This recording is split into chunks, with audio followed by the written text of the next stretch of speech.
So this is your guide on how to rent a camper van correctly.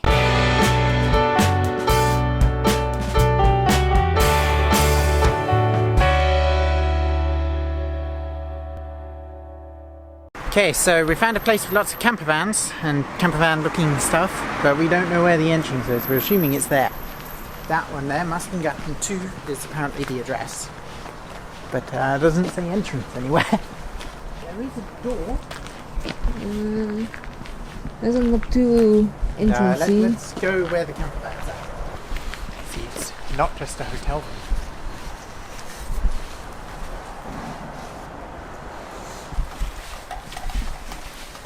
Your name is Jimmy? Yeah. Welcome. Jimmy, hi. So if you have been following us, then you would already know that we have picked up our rental camper van that we have for a month to travel Scandinavia and to see the Northern Lights.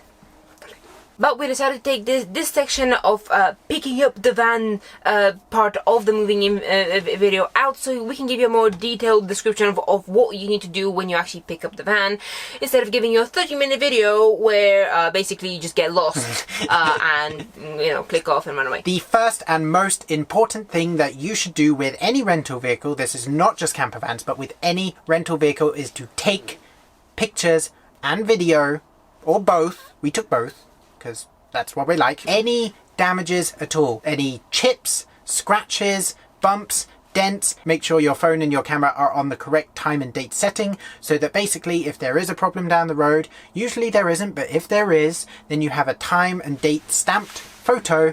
This is when it was taken, this is the condition. That one will be marked to our document.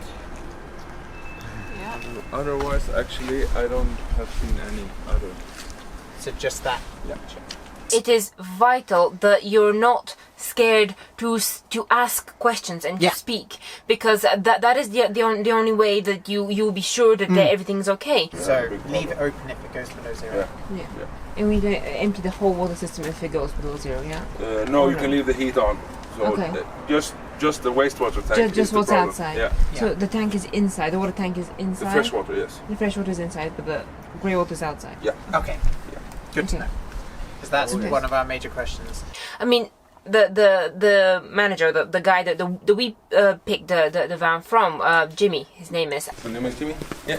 Yeah, he was really nice. Yeah, he was really nice. He encouraged us to ask questions. He encouraged us to take videos and so on. He gave us his phone number and he said, don't care if you ring 100 times, just ask questions. Questions. Also good to ask what are common damages, to know what to look out for, because this is a big vehicle, and if you haven't driven one before, you need to know what's kind of the most common damage to look out for, because people can bump you and it's not your fault, and technically it's not your fault, but you still have to pay for it at the end. Yeah. So you're liable for any damage, whether it's your fault, whether it's negligence, whether it's whatever it is. Now, if you have insurance, that's a different thing. Basically, what usually happens with insurance, if you've got insurance for a van, is you pay the damage costs and then you send that invoice receipt to your insurance company, and then they refund you back that money.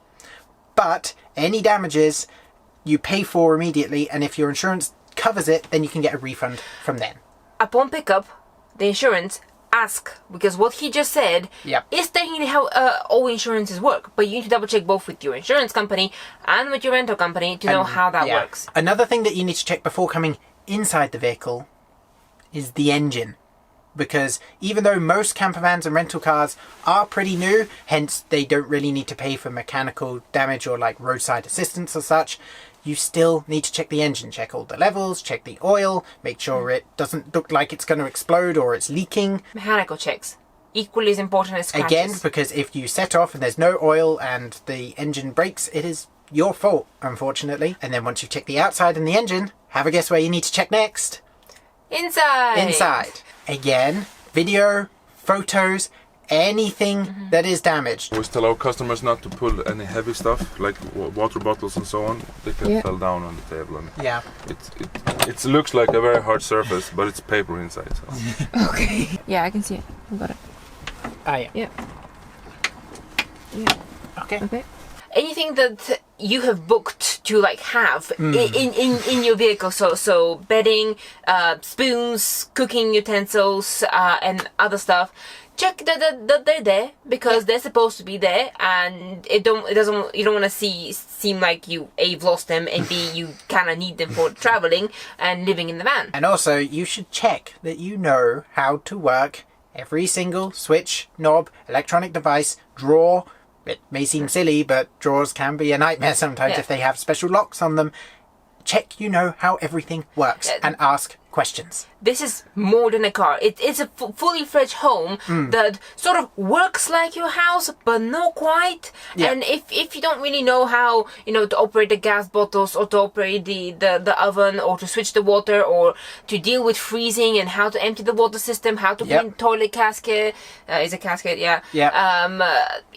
how to basically reset the system if something trips up, or anything like that. Yes, you can call them, but what if you don't have service at that point? How do you detach it? The screw.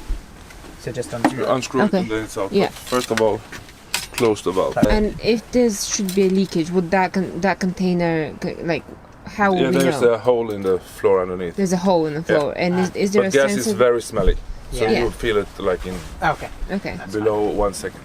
We don't have any problem yet, but if the water pump will stop work here for the water system, there is one spare water pump. Also, another more specific point that you should definitely ask is about the gas canisters, because usually campervans do use gas to operate most of the systems, because gas is actually the most efficient thing. Electricity is not. And if you're going across borders, gas bottles change. Yes. For example, here in Sweden, we've just got whatever gas bottles they use, but in Norway, they use a different gas bottle. However, the gas bottle that we have is called an industrial bottle. So when we go into petrol stations and such, we need to ask for industrial bottles. In Finland, they use something completely different. Why in the world can they not decide on a gas bottle, on the plug, on the language, or anything? Decide on anything. Language is a bit more complicated, but yes, seriously, a plug, a side of the road, anything. A gas bottle. A temperature gauge. Just anything to be the same. Anything, please. We beg you. Upon pickup, you need to make sure that you know how the credit card imprint works. They take your credit card. Now, they don't charge you, but they block a certain amount of credit from your credit card. By the way, you as the main driver have to have a credit card in your name and a large enough credit limit to cover their excess. So for this rental campervan, I think it was 27,000 krona, which is like £2,500. And what they do, they don't basically charge you that amount, but they block that amount from your credit limit so that you can't use the excuse, oh, I can't pay you this amount because I've gone over my credit limit. No, they've already blocked that amount from your credit limit, so you can't spend that amount. So that if there are any damages, they can charge you without that problem arising. And then once you return the vehicle, they check over it, make sure everything's okay. Some, do it straight away. Some say we'll send you an invoice via email in the next couple of days after they've gone over it more thoroughly. And if everything's okay, then they basically unblock that amount and you don't get charged anything. And finally, you will get a probably 10-page document through your email in size 8 font, like this. Read it and highlight it. Highlight it, there you go. This is all the information that we have basically explained. They'll say what's covered, what's not, make sure you do this, make sure this happens, yada, yada, yada, follow this to the key. This is like the law. They talk about 24-hour roadside, the permissible weight of the vehicle, the driving age of the driver. Yeah, when you can return the vehicle, if there's a charge, if there's a charge for anything else, like toll roads, how does that work, so on and so forth. Make sure that you read this document. Again, any questions, you should read this document before you pick up the vehicle. If you have any questions on this document, write them down, go to the thing, they'll talk you through the vehicle. If they haven't answered your question, ask the damn question. So, the two most important things are take pictures and videos and ask questions. As long as you do those, you're gonna be fine. Tell us your stories of renting cars, motorbikes, camp vans. Any good stories, any horror stories, share them down below in the comments below. We would love to hear them. They're very, very educational. So subscribe below if you want to follow our road trip and see how we get on with our van here. Our first experience of van life. If you don't buy your knives from IKEA and you live in Sweden, are you even a Swedish person? Swede? Swede's a vegetable. Are you a vegetable? We have Wi-Fi and we have plugs. We can function.